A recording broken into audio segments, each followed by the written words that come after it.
Thank you. Let us continue with our session. We were looking at work-family conflict. And you shared with me how even the shifts have made your life difficult because when you're expected at home, you're not at home. When you're expected to be with the family, you're not with the family.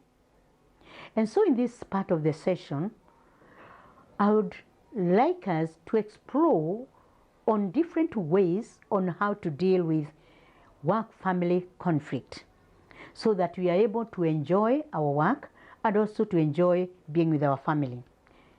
There are two ways that we can look at this.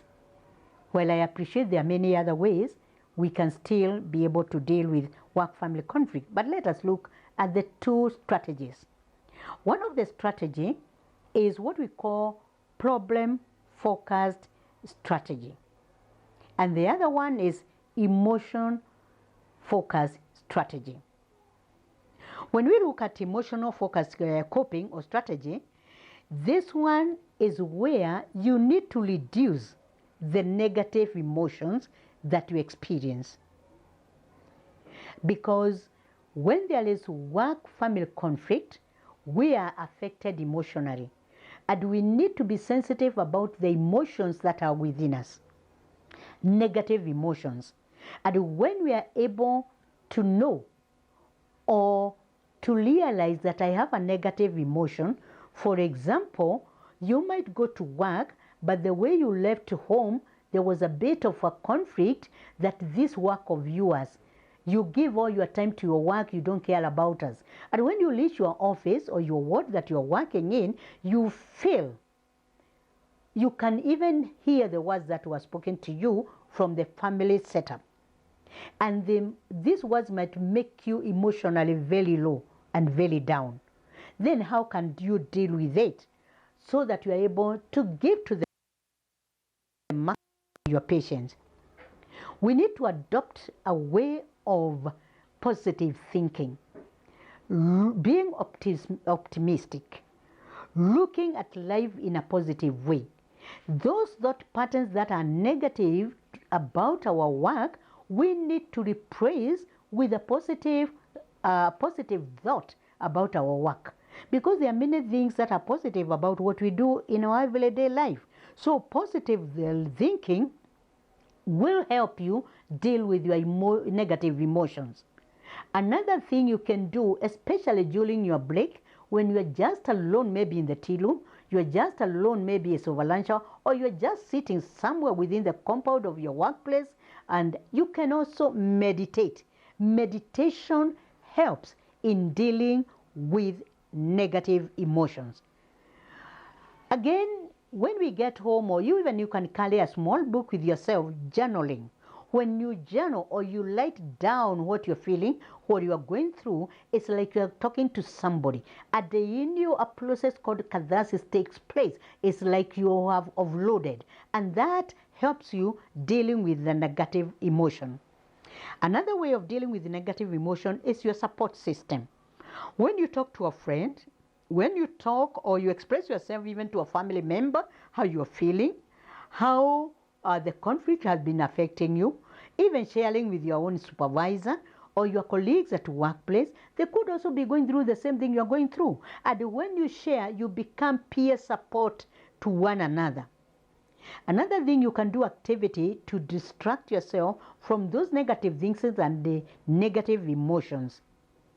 You can also do relaxation exercises, deep breathing exercises, breathing in deeply through your nose and breathing out through your mouth like you're whistling out.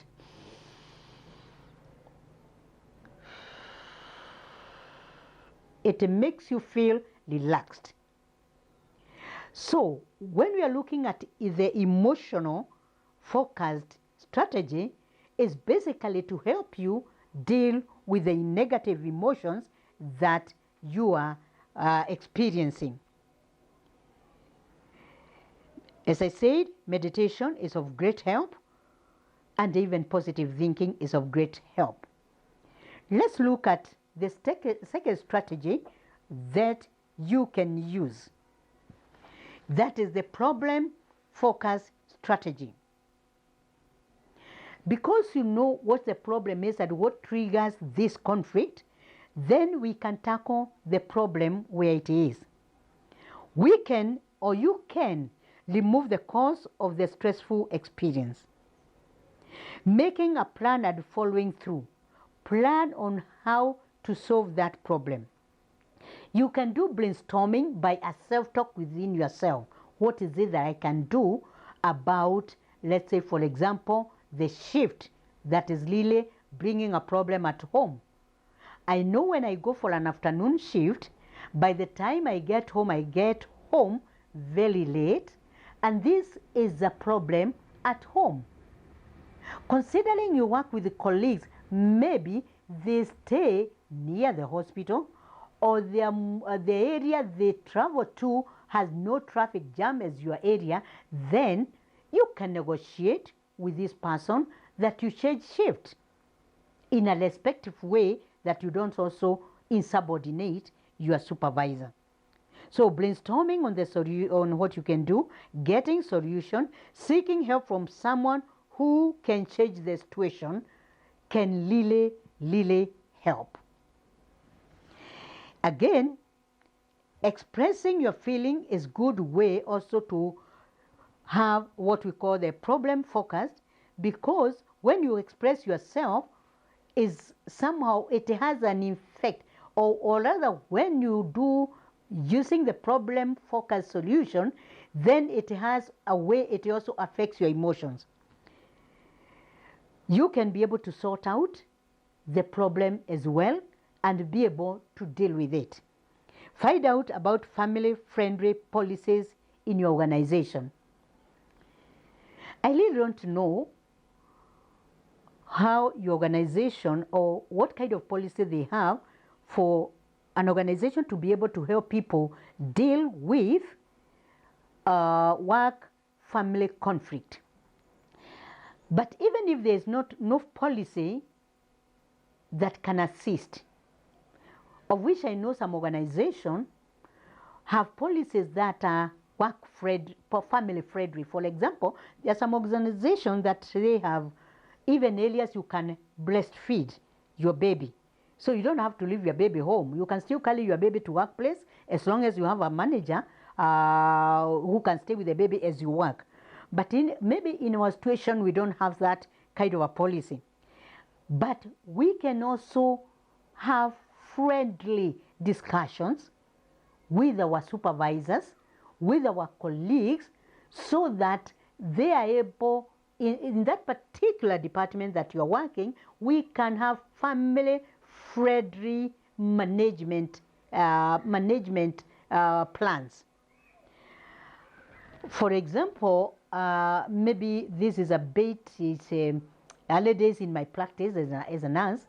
When I was, we were young, we were having babies, we are a young family, and you are just from your maternity leave, the baby is still small.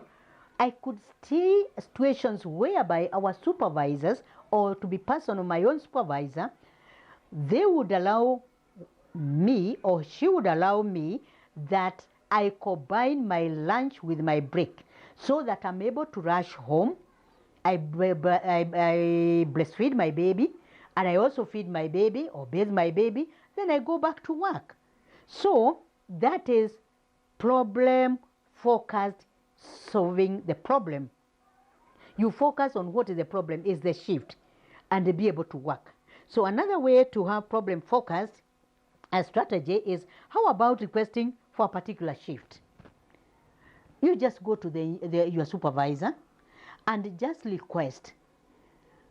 Because I stay far, although staying far from workplace is not an excuse of being late, but considering we are human beings, you can talk to your supervisor, and then you take a particular shift.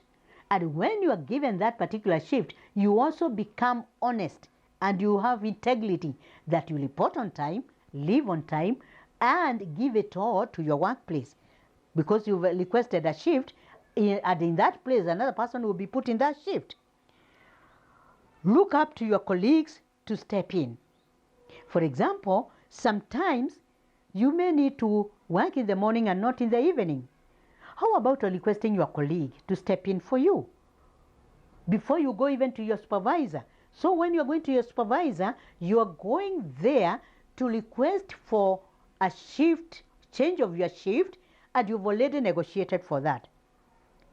How about, because sometimes, and I remember you talked about you have to drop the children in school, you have to pick them in the evening. What about looking aloud in your estate? We are again looking at problem focused, and they do a carpooling. Have your neighbor drop the children in the morning and have you pick them in the evening. That way your children will still go to school, there's no conflict, and you still go to work. Having a candid conversation with your boss or team is also good. And even when there's a work-family conflict and you feel you've not been performing, and the other team players are feeling you've not been performing, you've been having too many issues, you need also to reaffirm that you're still dedicated to your work, even though you change the shift. Maybe the boss is not aware of what you are going through. You need to just explain to her what you've been going through. Have a candid conversation also with your family about your work, and the need to be on work because you work in a hospital setup whereby work is done by shift, and also you need to sometimes to be on night duty, sometimes to be on day duty. So when you do that way, then you'll have helped the organization, the patient that you are working for, and also your family. You will feel not left out. Thank you very much for this session. I want to believe I've assisted you. Thank you.